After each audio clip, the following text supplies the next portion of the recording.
C'est une affiche qui laisse des souvenirs et de sales souvenirs cette saison pour les hommes de Roberto De Zerbi, giflé 3-1 à l'aller au stade Vélodrome. On s'en souvient tous. Samy, je pense que tu t'en souviens. Taha aussi qui est présent s'en souvient. Voilà, c'était à la 10e journée et ça plongeait un peu les hommes de Roberto De Zerbi, du coach italien, dans la crise. Il avait déclaré d'ailleurs ce qu'il y a sur ta PP, Taha. Io vengo della strada. Je viens de la rue, donc s'il y a un problème, voilà, qu'ils me le disent et je prends pas l'argent, je pars. Avant que la vidéo ne commence, n'hésite pas à t'abonner, à liker. Ça nous met l'algorithme dans la poche et ça nous met bien. Samy, quel est le mot-clé du match, de l'enjeu du match selon toi? L'enjeu du match, c'est un enjeu qui se répète depuis plusieurs semaines. C'est un enjeu similaire. C'est pas un nouvel enjeu pour moi. C'est vraiment conforter le matelas que tu as sur tes poursuivants. Voilà, il reste une dizaine de matchs à jouer. On rentrait dans cette espèce de sprint final. Donc tous les points, c'est un peu impensif que je vais dire, mais tous les points sont bons à prendre. Et si tu peux encore plus accentuer ce matelas-là, ça ferait le bienvenu pour nous. Et quel matelas, hein, franchement, voilà, le mot, je vais dire, ça va être impensif comme tu le dis, continuité. On a 6 points d'avance sur le deuxième, donc le troisième, donc ce serait bien de le garder. Quel mot tu choisis, toi, pour l'enjeu du match? Alors moi, je vais choisir le mot abri. Donc on se met à l'abri parce que c'est un match qui va être difficile à mon avis. Et surtout 3 points qu'il faut vraiment accrocher parce qu'il y a aussi des concurrents qui se jouent entre eux. Je pense qu'il y a un Monaco-Nice, si je dis pas de bêtises. Et donc ouais, c'est un match à la portée bien sûr de l'OM. On a affiché un très bon niveau dernièrement, donc je m'attends aux 3 points. Nous, on a affiché un très bon niveau dernièrement, comme tu dis, avec 3 victoires de rang. On a eu effectivement ce match contre Saint-Étienne au Vélodrome où c'était un carton plein.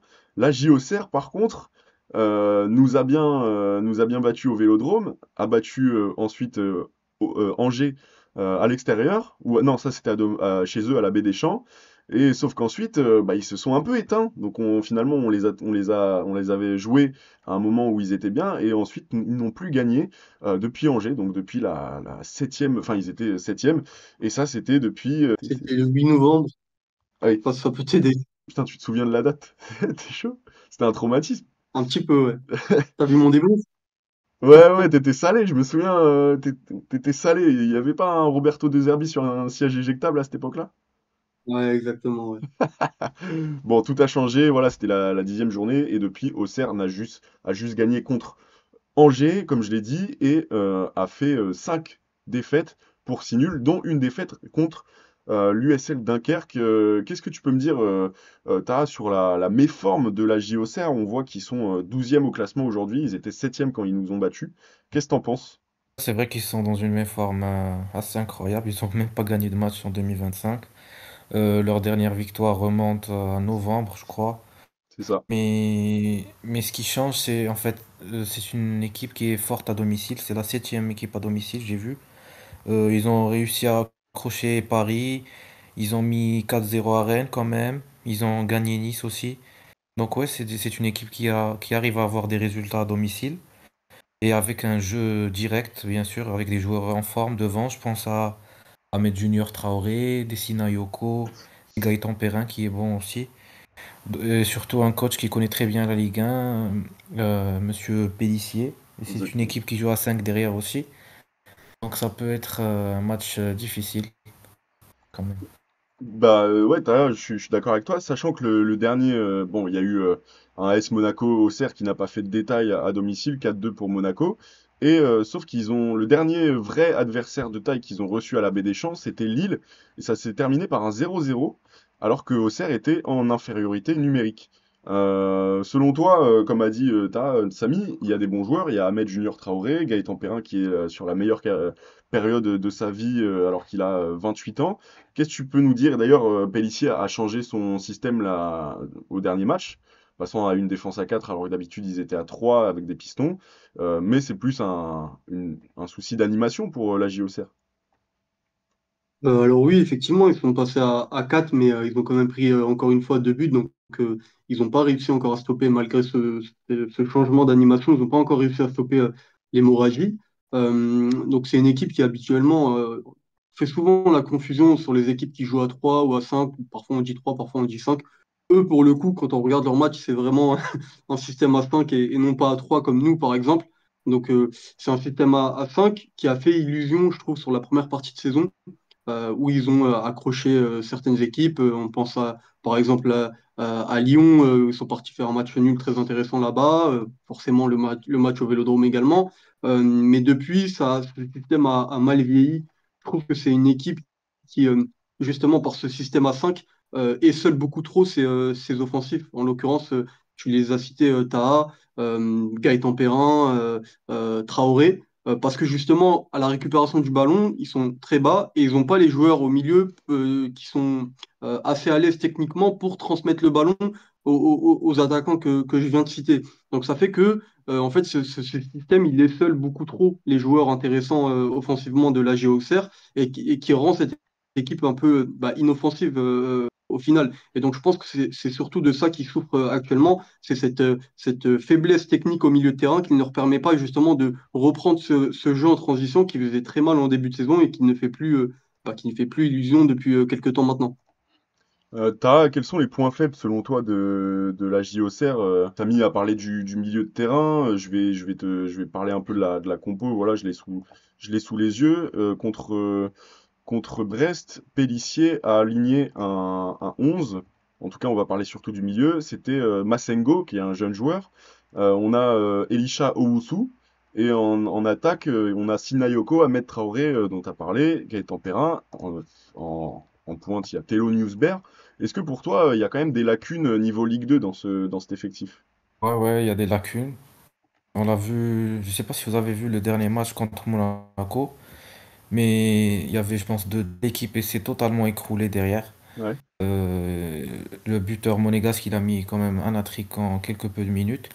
Donc c'est une équipe qui peut aussi craquer vite. Même si au Vélodrome, on a vu la meilleure face de la GIA cette saison, une équipe bien solide. Mais oui, bien sûr qu'il y a eu des problèmes défensifs et comme a dit Samy, au milieu aussi. C'est une équipe qui joue très très bas quand même. Donc il faudra confisquer le ballon et se mettre vite à l'abri. Sambrassier, Et, ça devrait le faire, les gars, non? on va le laisser tranquille, on lui a fait taper dessus, je pense. On peut aussi parler de lacunes mentales, je trouve, parce que quand on regarde les déroulés des matchs d'Auxerre, on voit que très souvent, ils ouvrent le score. Et donc, très souvent, ils n'arrivent pas à maintenir, à conserver leur avance. Et très souvent, ils finissent par perdre le match. On a l'exemple du match contre Monaco, ils ouvrent le score. C'était le cas cette semaine, enfin, la semaine dernière contre Brest, c'était le cas contre Angers. Donc c'est une équipe qui déjà mentalement n'arrive pas à conserver son avance et c'est une donnée qui est rassurante parce qu'on sait que l'OM très souvent cette saison a été menée au score et très souvent l'OM est parvenu à renverser la situation. Donc on peut également se dire que en fait notre force c'est aussi leur faiblesse, c'est le fait de pouvoir renverser des situations au cours de match et eux c'est pouvoir prendre l'avantage mais sans pouvoir garder cet avantage-là au cours du match. Donc c'est plutôt rassurant de ce côté-là. Tu parles d'aspect mental, je sais pas si tu voulais rajouter quelque chose, mais je suis allé voir sur la conf d'après-match de Pélissier.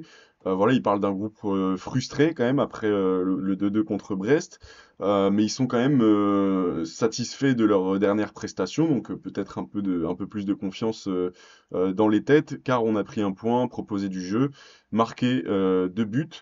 On n'arrive pas à gagner, mais on montre qu'on ne lâche rien, donc ça va être une équipe qui va venir, surtout avec des joueurs qui sont dans des bonnes dynamiques, comme Gaëtan Perrin, ça va être une équipe qui, offensivement, à mon avis, va tenter des choses. Ça reste quand même une équipe moyenne de Ligue 1, on en a un peu parlé au niveau de la dynamique, au niveau du milieu de terrain. Les gars, moi j'ai une question, est-ce que pour vous, Samy, je me tourne vers toi d'abord, est-ce que pour toi c'est le bon moment pour faire tourner, il me semble que tu as une petite idée.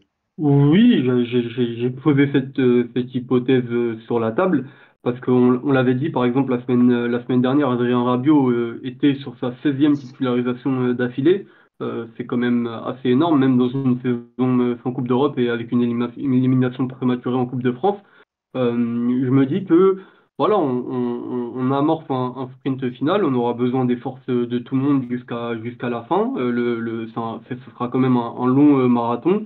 Et je me dis que bah, il y a deux bénéfices à faire un petit peu tourner. C'est que déjà, d'une part, tu concernes tout le monde, et dans un sprint final, tu auras besoin de tout le monde. Donc, tu fais participer un peu à la fête, comme on l'a vu contre Saint-Etienne, tout le monde, et tout le monde se sent important. Et je pense que dans une logique de groupe, c'est quand même important de pouvoir compter sur 15, 16, 17 joueurs plutôt que sur 11. Et également pour pouvoir reposer, bah, justement, j'ai cité Adrien Rabiot qui, sur sa 16e titularisation d'affilée, pouvoir reposer tes joueurs les plus sollicités.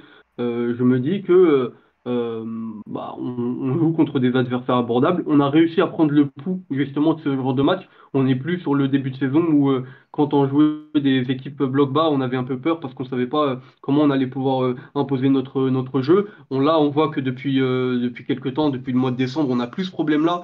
On a vraiment pris la pleine mesure de ces matchs contre des blocs bas et en fait, il n'y a pas match à chaque fois. Donc je me dis autant en profiter pour faire tourner et faire participer tout le monde à la fête. Je trouve on a un effectif quand même assez homogène et je trouve que quand tu changes certains joueurs, bah, tu perds pas forcément énormément en qualité. Donc je me dis pourquoi pas. Tu vas nous dire qui est-ce que tu fais participer à la fête quand on fera les compos. Est-ce que toi, il y aurait pas une continuité que tu aimerais voir dans le 11 marseillais pour bien finir la saison? Ouais, moi, je suis aussi dans l'optique de la continuité. Comme le fait très bien mon coach Roberto De Zerbi, il aime pas changer ses 11, etc. Donc ouais, la continuité, ça va être un match difficile, un déplacement difficile. Faudra vite se mettre à l'abri. Et après, on pourra parler de changement. On a vu déjà Greenwood qui sortait à la 70e, il me semble, contre Saint-Etienne, et donner du temps de jeu aux autres pour préparer les échéances à venir. Moi, je suis sûr, avant de passer au compo, que t'as en tête une titularisation, Samy, de Mopé à la place de Guiri. Je sais pas si ça t'a traversé l'esprit. Pour le coup, c'est pas un joueur auquel j'avais pensé dans la rotation parce qu'il vient d'arriver, il est sur des débuts qui sont phénoménaux. Et donc, je me dis, le couper dans son élan, ça serait pas la meilleure chose. Mais tu vois, j'avais cité un joueur comme Adrien Rabiot tout à l'heure. Pour moi, c'est le premier joueur que je fais reposer samedi soir, par exemple. 16 titularisations d'affilée, c'est énorme. Ouais. C'est en plus un joueur qui est concerné par les trêves internationales, donc il est quand même assez sollicité. C'est le joueur qui court le plus aussi dans nombre de nos matchs. C'était le cas ce week-end contre Saint-Etienne. Donc, quand tu sais que dans ce secteur de jeu, tu as pléthore de solutions et des solutions, je pense que c'est le secteur de jeu où on est le mieux fourni.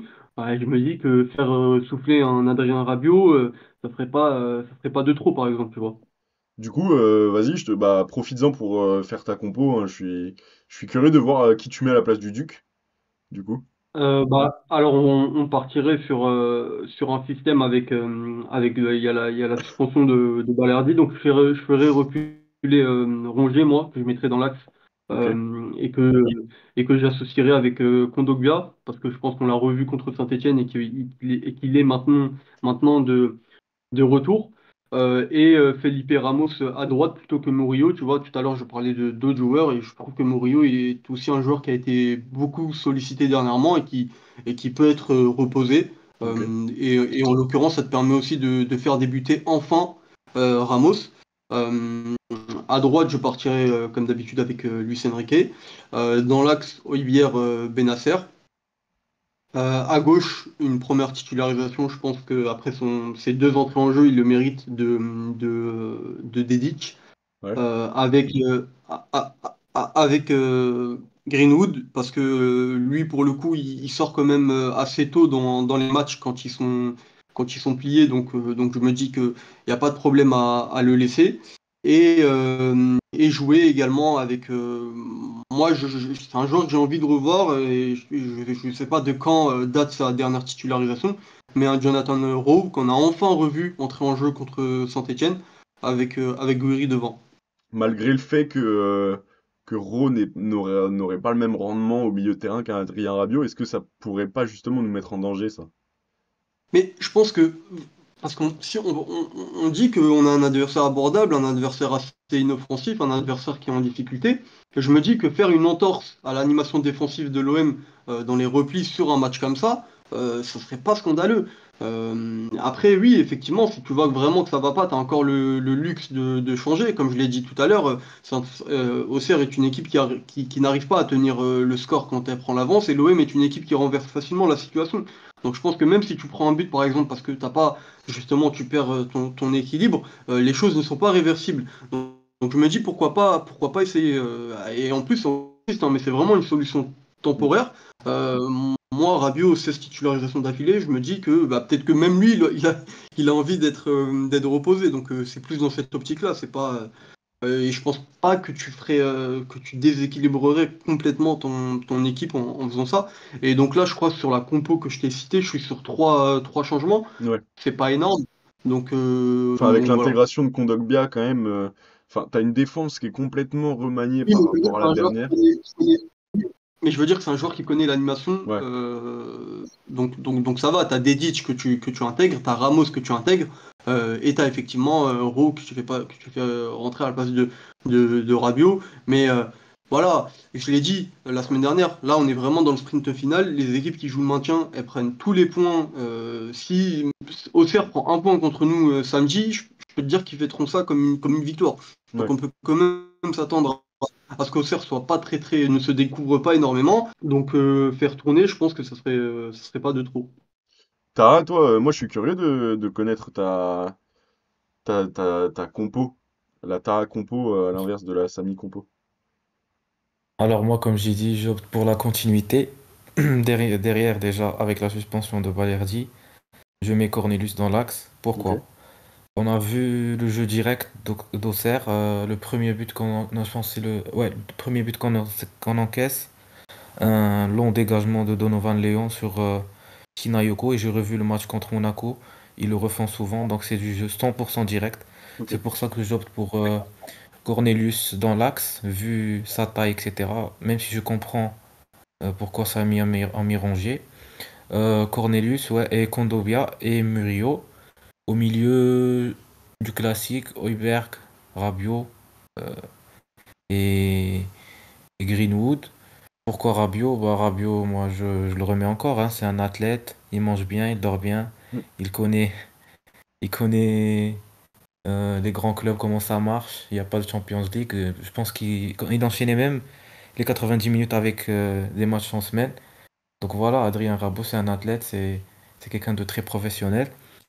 Ouais, je mets le reste, c'est du classique, Greenwood. Peut-être je vais mettre Amar Dedic à la place de Merlin parce que Merlin a été clairement en dessous les derniers matchs, Ouais. avec le Amine Gouiri devant, bien sûr. Du coup, au final, Tara accuse Sami de remettre en question le professionnalisme de d'Adrien Rabiot. Non, c'est vrai que ouais, c'est un athlète. Moi, je le mets Ouais. dans mon 11 aussi. Je suis un peu d'accord avec toi, Tara. C'est vrai que c'est un mec qui enchaîne. Mais toi, je pense que Samy, tu es coupable aussi de vouloir voir sur le terrain le petit Jonathan Rowe qui nous laisse un peu sur notre faim, peut-être. Non, non, même pas forcément. J'attache vraiment plus d'importance au fait de reposer Rabiot plutôt qu'au fait de réintégrer Rowe, vraiment. Ok. Euh, Moi, Rabiot, j'ai aucun souci. C'est un joueur capital plus que capital pour l'OM. Mm. Mais c'est vrai que la stat que Massiliazone a sortie, qui parlait de 16 titus d'affilée, et que pendant le match contre Auxerre, j'avais vu que c'était le joueur qui avait le plus couru, ça m'a un peu interloqué. Je me suis dit, bah. Si tu dois faire tourner prochainement, c'est peut-être le premier nom que tu fais reposer. Mm. Après, bon, sur un match, et puis quand je te dis que tu le fais tourner, c'est pas, il reste sur le banc tout le match, hein, tu peux jouer au moins une mi-temps, mais voilà. Ok. Moi, je Tony vais par... Rabiot, Rabiot, Vas-y. c'est un mec qui se repose en avalant des kilomètres, hein. C'est un cheval. Ah, mais en plus, on en rigole, mais c'est même pas faux ce que tu dis, hein. C'est pas forcément faux, parce que contre Saint-Etienne, c'est le joueur qui a le plus couru. Et très honnêtement, moi, son match, enfin, je vais pas dire qu'il a fait un mauvais match, il a fait un bon match, mais je l'ai pas vu. Je sais pas si vous aussi. Quand j'ai vu la stat, j'étais un peu surpris, parce que je me suis dit, il a couru où, en fait? Ouais.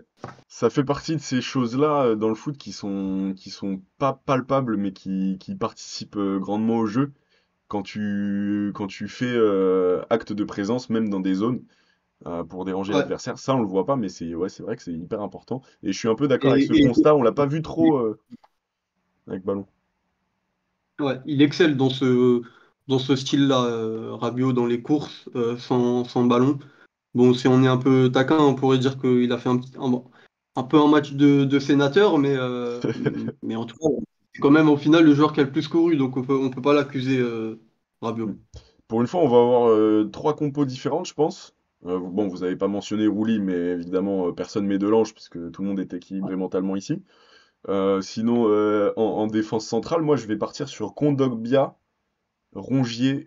Je garde Murillo, parce que Felipe Ramos, je sais pas si... Voilà, j'ai peut-être tort, hein, d'ailleurs, parce que je ne suis absolument pas du centre médical de l'Olympique de Marseille, mais je sais pas si je peux faire confiance pour une première à la B Deschamps où il va falloir peut-être courir. Je dis pas que le mec est définitivement cramé pour la course, mais voilà. Je me réserve quelques doutes. À droite, je mets Luis Enrique évidemment en piston. À gauche, Amar Dedic parce que Merlin, j'ai le même avis que vous tous sur Merlin. Donc voilà, on va pas épiloguer.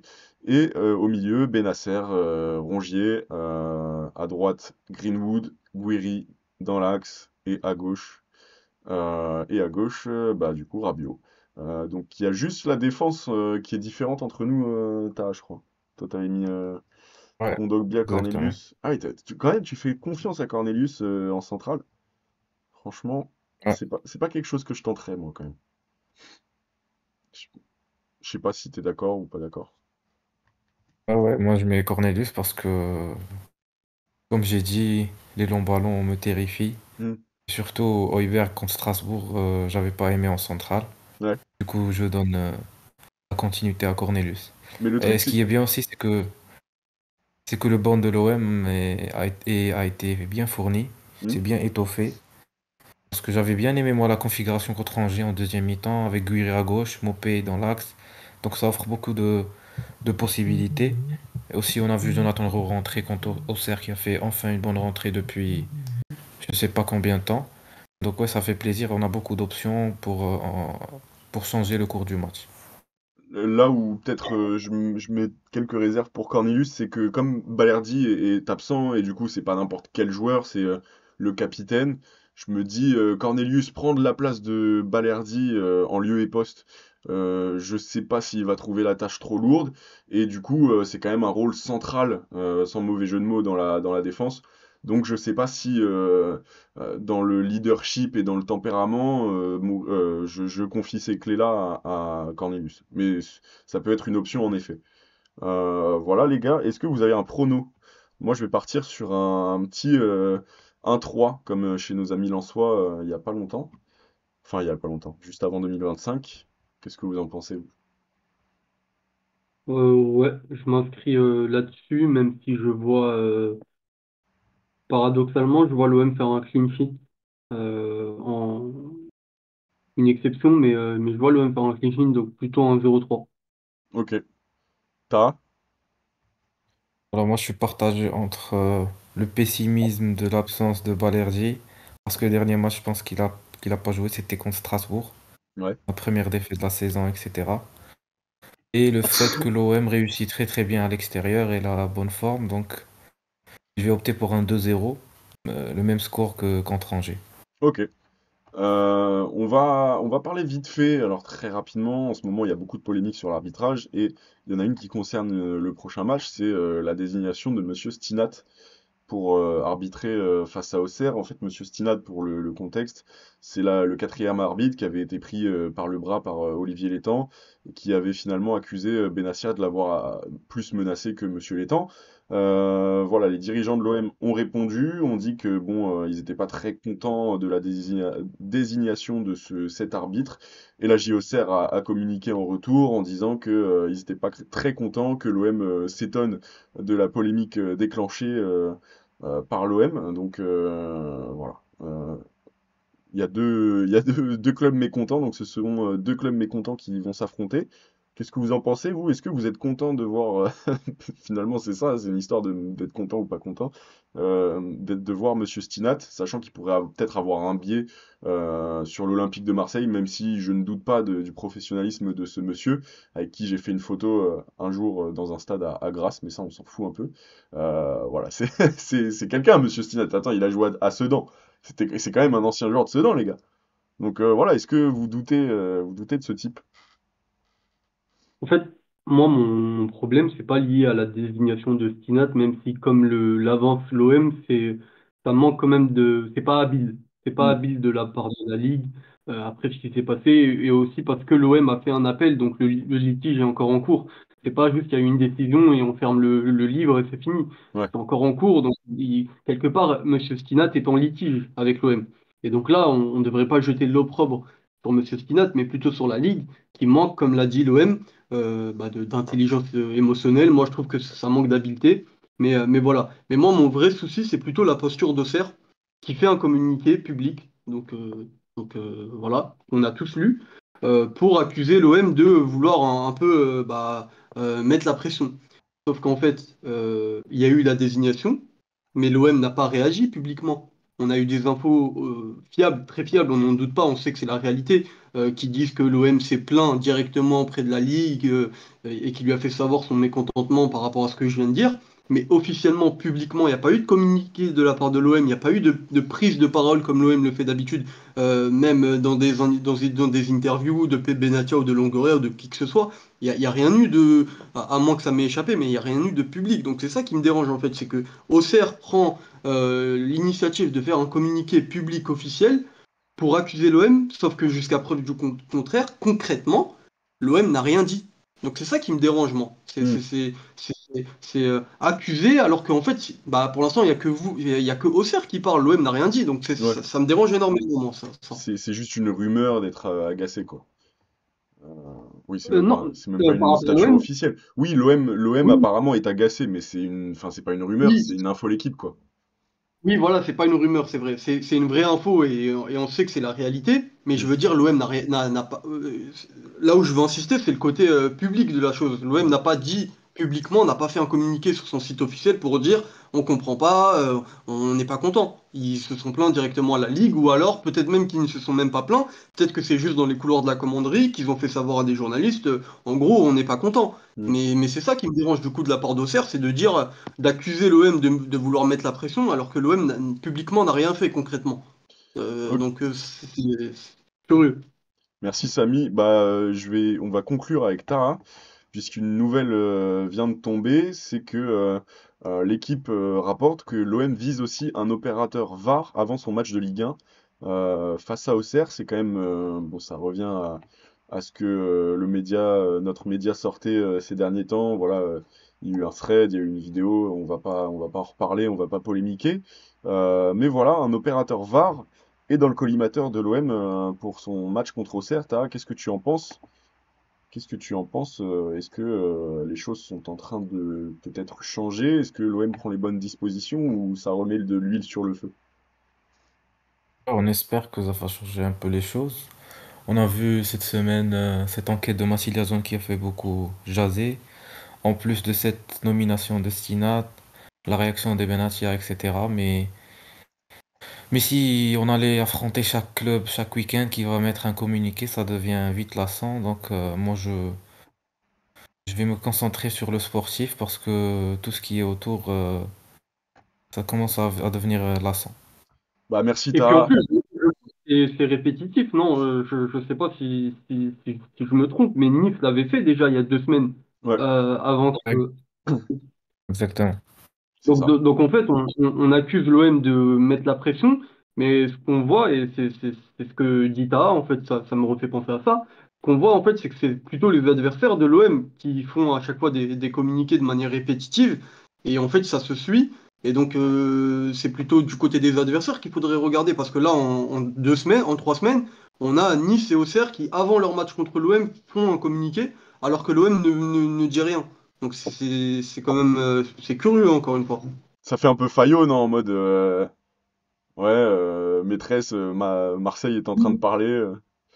oui, Ça voilà, fait un peu ça. c'est un peu enfantin, c'est un peu enfin je sais pas, les présidents de clubs se connaissent bien, se connaissent très bien. Malheureusement avec l'actualité en ce moment liée au droit TV, je pense qu'ils se parlent beaucoup.